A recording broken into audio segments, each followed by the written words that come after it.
Oke, halo, perkenalkan nama aku Nurhaliza Snaini dari Universitas Brawijaya, jurusan Matematika, Prodi Matematika juga. Oke, di sini aku bakal jelasin tentang estimasi interval selisih dua proporsi. Nah, nanti selain itu aku juga bakal jelasin tentang estimasi interval, juga estimasi interval selisih satu proporsi juga. Oke, sebelum masuk ke bahasan yang utama, kita bakal bahas tentang estimasi interval.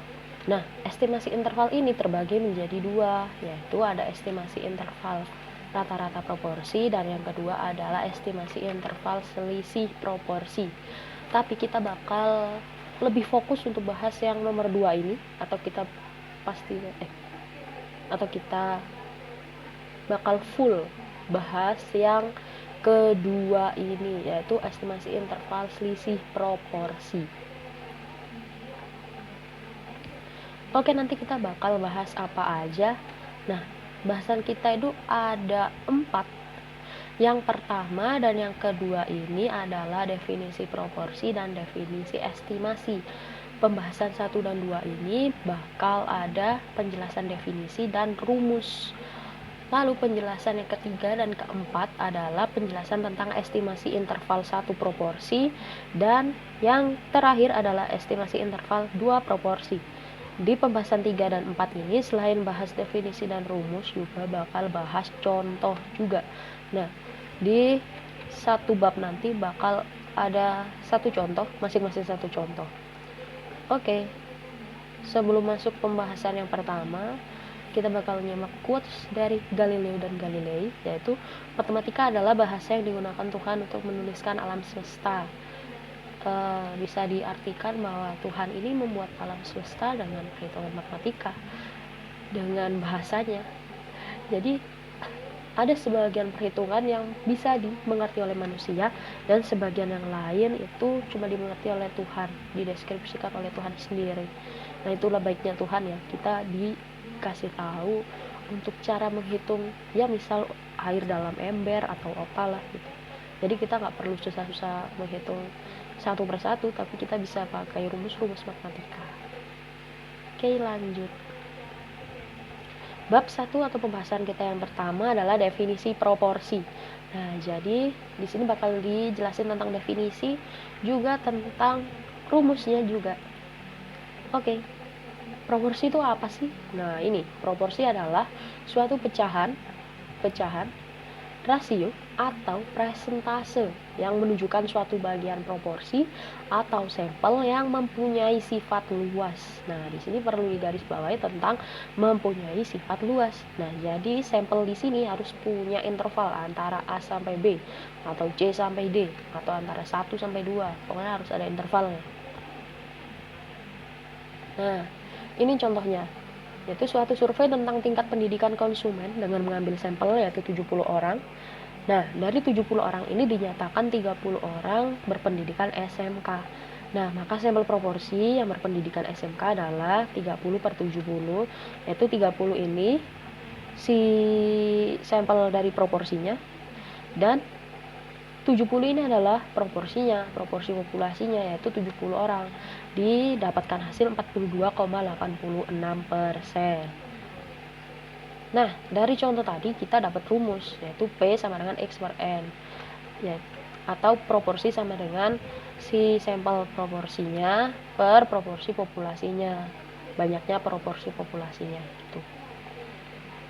Oke, kita masuk bahasan kedua tentang definisi estimasi. Di sini bakal sama kayak yang bab 1 tadi, bakal menjelaskan definisi dan rumusnya juga. Oke, estimasi interval itu apa sih? Estimasi interval itu penaksiran proporsi dengan nilai-nilai dalam suatu interval tertentu. Nah, jadi intervalnya ini dibatasi ya, dari A sampai B, C sampai D. Jadi nggak sampai tak hingga gitu. Jadi ada batasnya. Nah, dasar adanya estimasi interval ini adalah karena pada setiap penaksiran pasti mengandung peluang kesalahan. Nah, pasti penaksiran ini adalah peluang kesalahannya. Entah itu sekecil 0,0000001% atau bagaimana, pasti ada peluang kesalahannya. Nah, itulah yang menjadikan dasar estimasi interval ini ada. Nah, estimasi ini memungkinkan untuk mengukur derajat kepercayaan terhadap ketelitian estimasi. Jadi, estimasi interval ini sangat berguna, sangat bermanfaat. Oke, lanjut. Nah, ini adalah beberapa estimasi interval, contohnya aja, nggak semuanya, cuma ada 4. Nah, yang pertama yaitu estimasi rata-rata sampel besar. Sampel besar ini kalau N atau proporsi populasinya lebih dari 30 ya angkanya, dan varian yaitu sigma kuadratnya diketahui. Nah, di sini P peluangnya adalah X bar min Z alfa per 2 akar sigma kuadrat per N kurang dari mu kurang dari X bar ditambah Z alfa per 2 akar sigma kuadrat per N. Di sini pakai sigma kuadrat ya, karena sigma kuadratnya diketahui. Nah, sama dengan 1 min A. Nih, yang kedua adalah estimasi rata-rata sampel besar. Sama kayak nomor 1, sampelnya besar. N lebih dari 30 dan varian atau sigma kuadratnya tidak diketahui. Nah, ini nih bedanya. Karena nggak diketahui inilah nanti yang membuat perbedaan. Yaitu P peluang dalam kurung X bar dikurangi Z alfa per 2 akar S kuadrat. Karena sigmanya nggak diketahui, kita pakai S atau standar deviasi per N.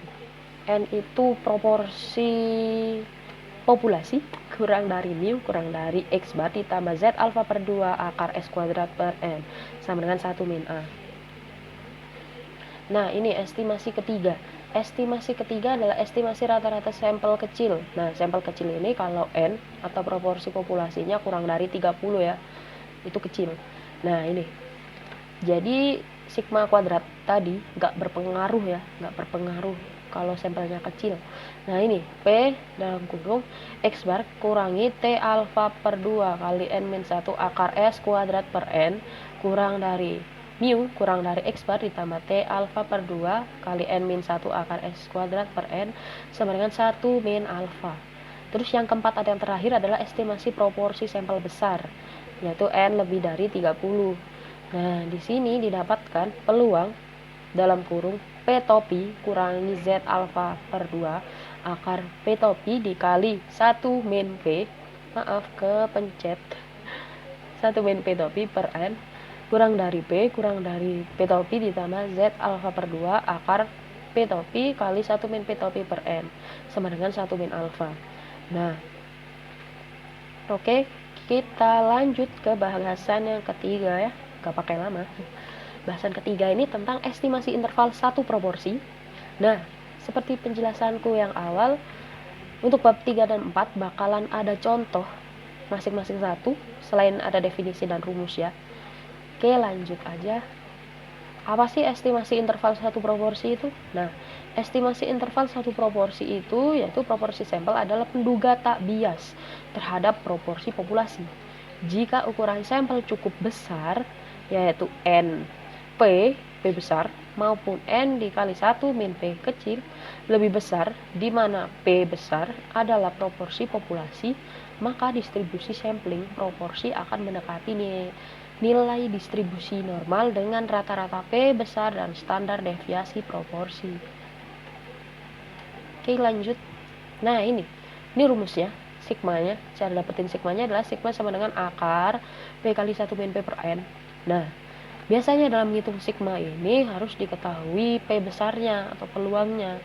Nah, umumnya P besar ini atau peluangnya tidak diketahui, sehingga sigmanya harus diestimasi dengan SP atau standar deviasi proporsi, dan P atau peluangnya diestimasi dengan P kecil, sehingga SP standar deviasi proporsi sama dengan akar P kali 1 min P per N dikali akar N besar min N kecil per N besar min 1. Nah, ini untuk populasi yang berhingga ya yang ini. Nah, untuk populasi yang tak berhingga pakai yang ini. Standar deviasi proporsi yang ini sama dengan akar P kali 1 min P per N. Nah, di sini P adalah penduga untuk P kecil adalah penduga untuk P besar. Nah, maka ukuran sampel dikatakan cukup besar jika N kali P kecil dan N kali 1 min P kecil lebih besar dari 15. Nah, rumus untuk pendugaan proporsi populasi adalah sebagai berikut. Nah, ini rumusnya ya, ini bakal kepake sampai akhir nanti, yaitu P P kurangi Z alfa per 2 kali SP. Nah, SP di sini standar deviasi untuk sampel, kurang dari P besar, yaitu proporsi untuk populasi, kurang dari P proporsi untuk sampel, ditambah Z alfa per 2 kali standar deviasi untuk sampel. Nah, di sini ada keterangannya ya. P atau proporsi untuk sampel sama dengan X per N, yang rumus yang awal tadi. Nah, X di sini adalah banyaknya elemen dengan karakteristik tertentu, artinya ciri-cirinya sama lah. Terus N di sini adalah banyaknya sampel. Nah, biasanya sampel di sini tuh nanti kan bakal ada yang dua proporsi ya, itu biasanya bakalan sama sampelnya yang diambil. Jadi misal diambil sampel 100, yang A 100, B pasti 100 juga. Nah, di sini P besar sama dengan proporsi untuk populasi. Kita lanjut ke contoh soal. Oke, di sini soalnya 35 dari sampel random sebanyak 500 angkatan kerja dijumpai sedang menganggur. Nah, buatlah interval keyakinan proporsi penganggur di daerah itu dengan menggunakan tingkat keyakinan sebesar 90%. Nah, di sini diketahui ya, di sini kan tingkat keyakinannya kan 90%, berarti alfa udah bisa diketahui dong, yaitu 100% kurangi 90%. Nah, alfanya jadinya 10% atau 0,05. Nah, di sini 35 sampel random. 35 sampel random ini berarti X. Nah, terus yang 500 ini berarti N. Lanjut ya. Nah, kan ini benar. Nah, ini diketahui X adalah banyaknya penganggur. Oh, ini misalkan X sama dengan banyaknya penganggur. Diketahui X sama dengan 35. Tadi kan ada ya, diambil sampelnya itu tuh segini 35. Nah, terus N itu sama dengan 500. Nah, jadi proporsi ngitung P-nya itu sama dengan X per N, sama dengan 35 per 500. Nah, hasilnya 0,07. Nah, ini alfa atau 1 dikurangi tingkat kepercayaan atau tingkat keyakinan sama dengan 0,05. Nah, terus dicari deh Z alfa per 2 sama dengan 1,645. Ini dicari dari tabel distribusi normal. Terus yang pertama caranya adalah dihitung deviasi standarnya. Pakai rumus yang sudah dijelaskan tadi, yaitu SP sama dengan akar P kali 1 min P per N. Nah, ini sama dengan, ini dimasukin aja ya. Ini angka-angkanya dimasukin. Nah, nanti dapatlah hasil ini 0,011. Harus teliti ya, kalau salah angka ya salah hasil. Harus pelan-pelan gitu ya. Ya nggak pelan-pelan juga sih, pokoknya harus teliti. Oke, nah setelah dapat tadi standar deviasi proporsi, nah kita bakal ngitung pendugaan intervalnya pakai rumus yang terakhir tadi, yaitu P dikurangi Z alfa per 2 kali SP standar deviasi proporsi kurang dari P proporsinya kurang dari P ditambah Z alfa per 2 alfa per 2 dikali standar deviasi proporsi. Nah, angkanya dimasukin. Nah, setelah dihitung kayak gini, dapatlah hasil ini, yaitu 0,052 kurang dari P kurang dari 0,088. Nah, jadi interval antara 0,052 dan 0,088 akan memuat proporsi penganggur di daerah tersebut dengan tingkat keyakinan sebesar 90%. Nah, kalau tingkat keyakinannya diubah, misal 80%, maka alfanya bakal berubah juga, intervalnya bakal berubah juga, gitu. Nah, alfa itu bakal mempengaruhi perhitungan inilah intinya, tergantung tingkat keyakinan ya. Oke, masuk bahasan keempat, yaitu estimasi interval 2 proporsi yang jadi poin utama video ini. Nah, di sini ada definisi, rumus, dan juga bakal ada contohnya, satu aja contohnya. Oke, apa sih estimasi interval 2 proporsi itu? Bedanya apa sama yang satu proporsi, gitu kan? Nah, di sini misalkan P1 dan P2 adalah dua proporsi sampel dari dua populasi dengan distribusi sampling masing-masing mendekati distribusi normal. Maka pendugaan interval selisih proporsi dua populasi yang merupakan sumber pengambilan sampel dirumuskan sebagai berikut. Nah, di sini misalkan P1 dan P2 ini adalah nama-nama desa. Nah, di sini desa 1, di sini desa 2. Nah, ini kan 2 proporsi sampel nih. Nah, dari 2 populasi. Nah, misal kita mau ngitung jumlah petani yang setuju pakai pestisida dari desa 1 dan desa 2. Nah, kan populasinya ini kan desa kan. Nah, yang ngikut ini adalah P1 dan P2. Gitu. Nah, 2 populasi ini harus berdistribusi samplingnya masing-masing mendekati distribusi normal ya. Oke, langsung aja ke rumusnya. Nah, ini rumusnya nggak beda jauh dari yang satu proporsi, bedanya kan pakai P1 dan P2 alias 2 sampel. Nah, jadi kita harus ngitung selisihnya. Itulah kenapa dinamakan estimasi interval selisih 2 proporsi. Gitu. Nah, di sini P1 min P2 dikurangi Z alfa per 2 kali S P1 min P2 atau standar deviasi selisih dari P1 dan P2 kurang dari selisih dari P1 min P2. Nah, ini kurang dari P1 min P2 ditambah Z alfa per 2 kali S P1 min P2. Ya sama aja lah ya kayak yang satu proporsi tadi, bedanya ini pakai P1 min P2 atau selisihnya P1 dan P2. Nah, di sini dengan ngitung P1-nya sama dengan X1 per N1. Nah, kan sama kan kayak yang tadi. Tadi kan P sama dengan X per N. Bedanya di sini harus teliti ya. Kalau itu dari data si P1, maka harus ngitung di P1. Kalau datanya di P2, maka ngitungnya di P2 ini. Jangan sampai kebalik. Nanti kalau kebalik, perhitungannya salah. Oke. Lalu ngitung standar deviasinya gimana? Ini. Ngitung standar deviasi selisih proporsi P1 dan P2 adalah sama dengan akar P1 kali 1 min P1 per N1 ditambah P2 kali 1 per P2 per N2. Sama aja lah ya. Beda dikit. Nah, ini keterangannya. P1, P besar ini adalah proporsi populasi 1. Nah, di sini ditulisi dengan karakteristik tertentu. Artinya punya ciri-ciri tertentu ya. Jadi punya ciri-ciri yang seragam gitu lah, tertentu. Terus di sini ini P2 ya, maaf tipu. Nah, ini proporsi populasi 2. Terus P1 kecil adalah proporsi sampel 1, P kecil 2 sama dengan proporsi elemen 2. Bukan, ini sampel. Tipe ya, maaf. Proporsi sampel 2. Terus X1 ini banyaknya elemen 1, X2 banyaknya elemen 2, N1 dan N2 ini biasanya sama kan tadi, yaitu banyaknya sampel 1 dan banyaknya sampel 2. Nah, ini SP1 min P2 adalah deviasi standar selisih proporsi 1 dan proporsi 2.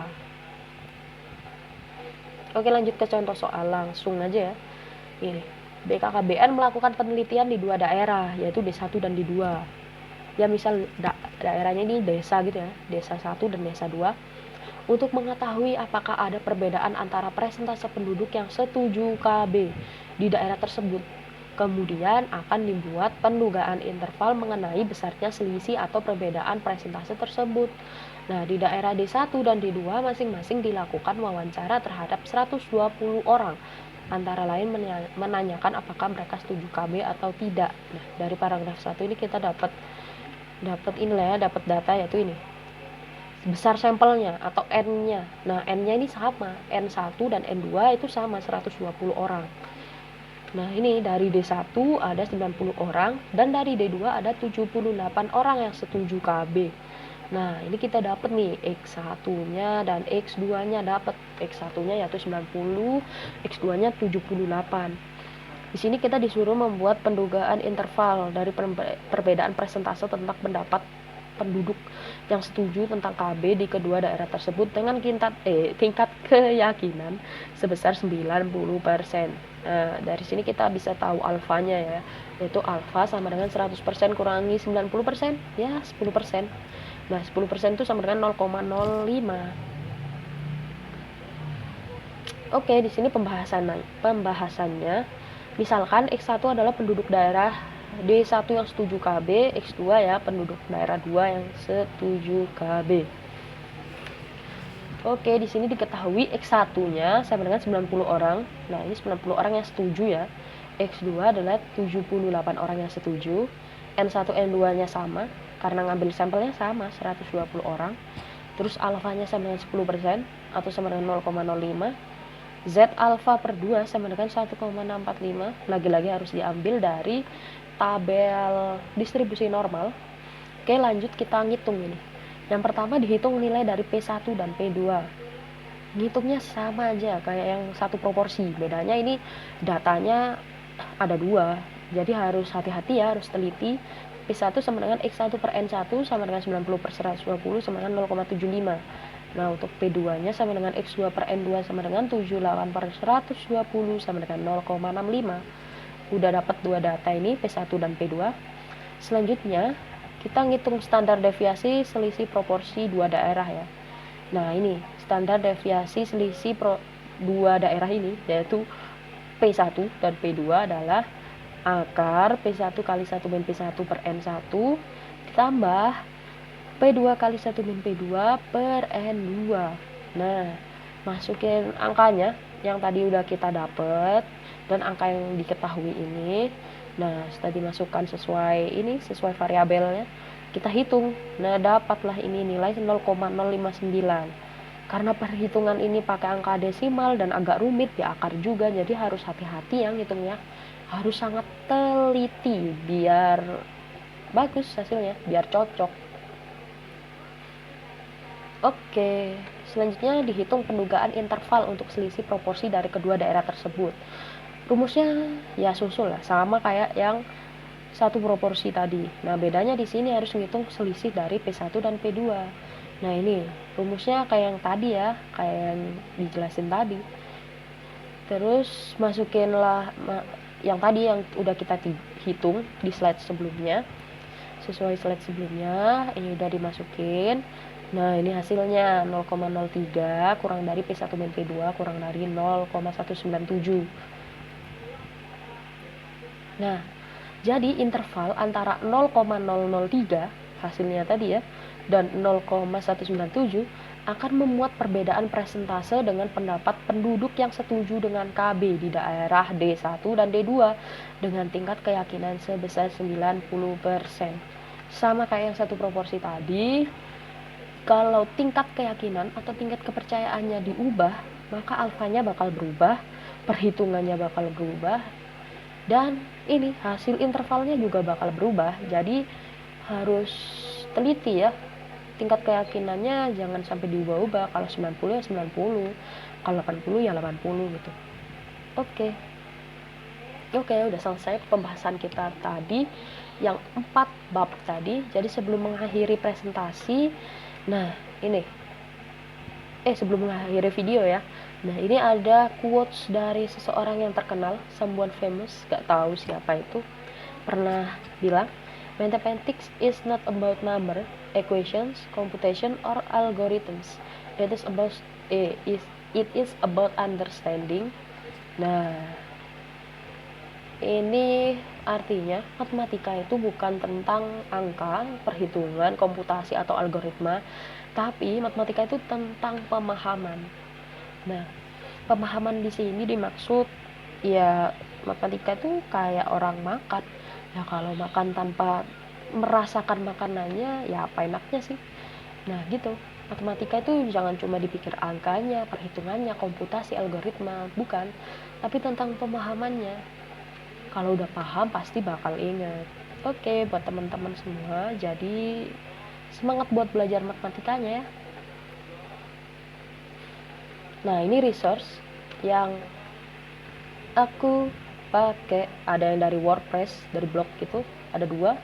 Ada yang dari bukunya Halim A.L. dan Syumarti, yaitu perbandingan 2 proporsi, dan ada 2 YouTube. Nah, ini link, kalian bisa ketik aja atau ya ketik aja ya, atau nanti aku kasih di description box biar kalian cari sendiri lah. Nah, di YouTube ini, 2 YouTube ini sangat bagus, jadi sangat rekomendasi untuk nonton. Oke, thanks a lot semuanya. Terima kasih. Kalau ada pertanyaan silahkan di email aja. Emailnya ada di sini. Nih ya emailnya ya. Tapi jangan di spam. Terima kasih untuk perhatiannya. Terima kasih udah mau nonton videonya. Oke, sebelum ditutup, di sini ada kreditnya. Presentasi ini template-nya dari Slides Go. Nah, Slides Go ini ikonnya dari Flaticon. infografik dan image yang lucu-lucu ini, lucu sekali dari Freepik ya. Nah, kalau kalian cari PPT yang lengkap, yang bagus, yang oke, kalian cari di Let's Go. Di sana banyak banget yang free, tapi juga banyak yang premium. Silakan cari di sana aja. Terima kasih semuanya. Thank you.